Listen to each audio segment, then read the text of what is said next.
মিষ্টি তুই খা।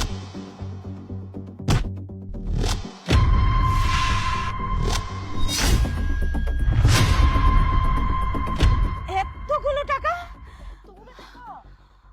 মা, ও মা, কোথায় তুমি? তাড়াতাড়ি আসো। আরে কেমন আছিস মা? আসসালামু আলাইকুম আম্মা। ওয়ালাইকুম আসসালাম।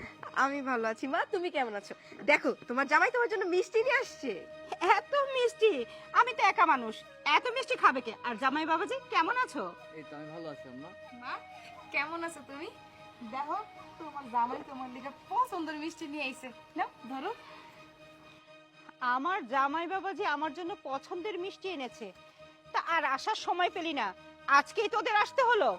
আরে মা, তুমি কাকে কি বলছো? ও কি করে বুঝবে এগুলো? ওর তো একটা ছোট লোকের সাথে বিয়ে হয়েছে, ওর কি এত টাকা পয়সা আছে নাকি যে কিছু কিনবে?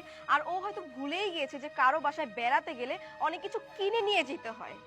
আর তুই এত নির্লজ্জ কেন রে? হ্যাঁ, তুই যখন এই ফকিরটার সাথে পালিয়ে গিয়েছিলি, তোকে বলেছিলাম না যে তোকে আমরা কোনোদিন পরিচয় দিব না?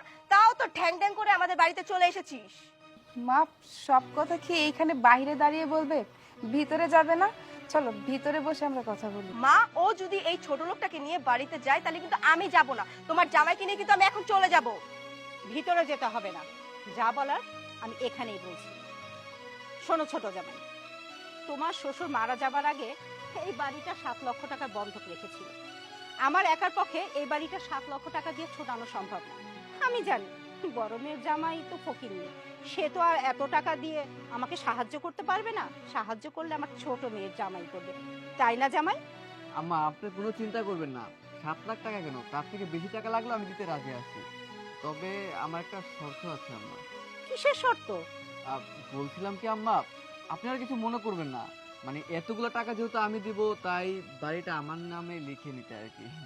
তোমার নামে লিখে দিতে হবে মানে? তাহলে আমি থাকবো কোথায়? কেন মা, তুমি থাকবা বৃদ্ধাশ্রমে। বৃদ্ধাশ্রমে মানে?